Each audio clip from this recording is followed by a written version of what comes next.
Hi, John. Thank you so much for connecting today. I really appreciate you taking the time to speak with me. Looking forward to hearing about your upcoming conference session. I hear you're going to be presenting on estimating the 10-year time savings benefits of lecanemab treatment. So first, I would love if you could share a little bit about your background and your research experience with the group. Thank you. Yeah, thanks for having me today, Marcy. Um, so my name's John Whetten. I have a master's degree in statistics from Brigham Young University. I've been working here at Pentara for a couple of years. I started in 2022. My primary role here has been as a statistical consultant on Alzheimer's clinical trials and other various clinical trials we work on. And I love what I do. I'm very excited to be in this space and to move the research forward.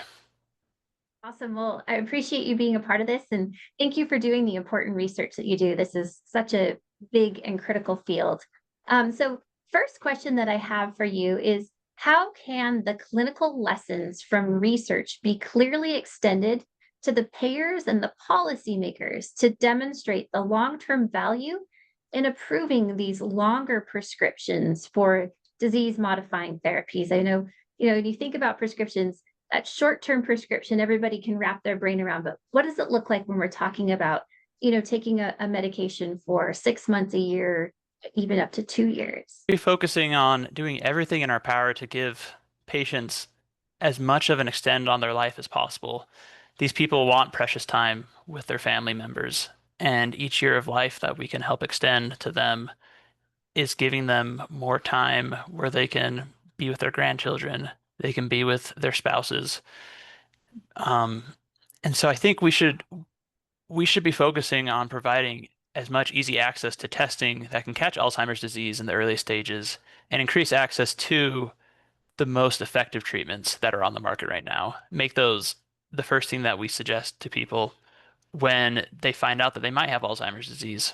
You used a very sophisticated Bayesian process model to project the long-term outcomes.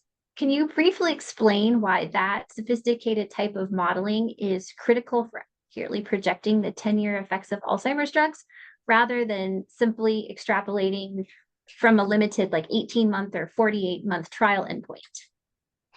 Yeah, so as we were researching this and we were trying to come up with ways to see what the efficacy would be like 10 years in the future where we don't have data, a big issue we ran into is that each individual trial on its own is essentially just one string of data points where we just know that this is how the drug affected the people on the active treatment and this is how being on placebo affected them. And all those people, from what we see, all started at a similar cohort of being at a similar position in cognitive impairment and so on. Like they were all chosen to be a similar group of people. But the space of Alzheimer's disease is much broader than that. There's people from all walks of life and different age groups, male and female, they respond differently to Alzheimer's disease.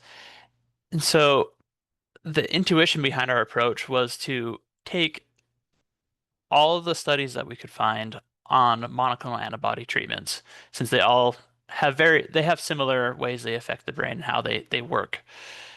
We got all those studies and we tried to, with those studies, capture the three-dimensional sort of relationship between when people started on treatment based on their disease progression, how long they're on treatment, as far as they go. Obviously, we don't have data too far out, and then also how effective that treatment was. And all these treatments, they varied in range of effectiveness, but by doing so, we were able to kind of map this 3D surface that we are then able to use to determine if we took a certain trial and we said, this is where the cohort of participants started at in Alzheimer's disease, and this is how long they're on treatment.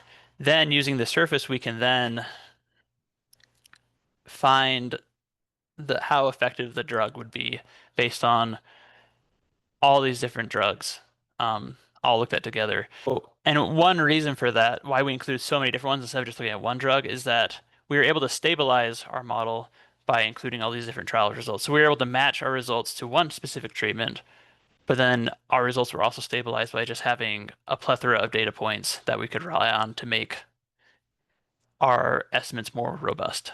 It is such a complex statistical model. I really appreciate you helping folks understand that. And, I think one of the other key points, if correct me if I'm wrong, is this allows us to not have to wait for 10, 15 years for these trials to progress also. Right? It allows you to extrapolate and look forward without having to wait for that huge amount of time for drugs to move through. Is that accurate?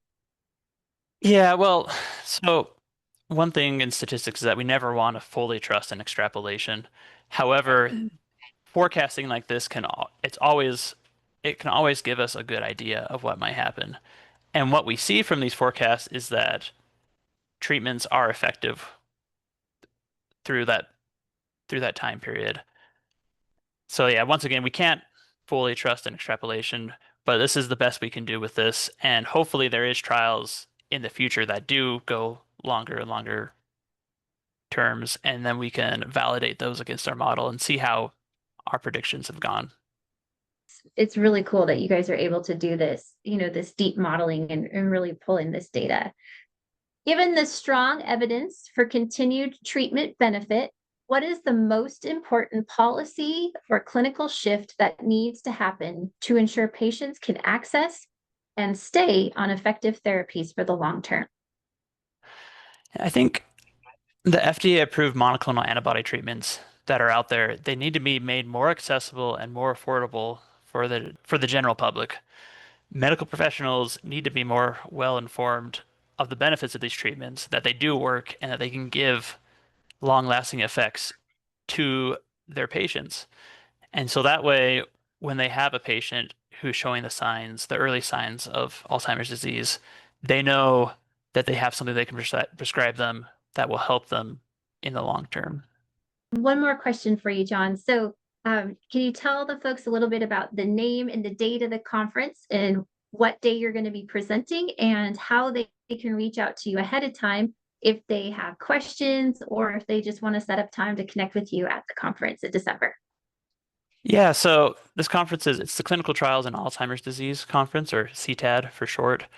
I'll be presenting there on Wednesday, December 3rd at 2:40 p.m. And so, yeah, I'm excited for whoever's going to be there to see it. And people can reach out to me on my LinkedIn profile if they would like. And I'm willing to answer any questions about the upcoming presentation I'll be giving. Outstanding. Well, John, thank you so much for connecting today. I really appreciate it. And I wish you the best of luck at your upcoming presentation. Awesome. Thank you.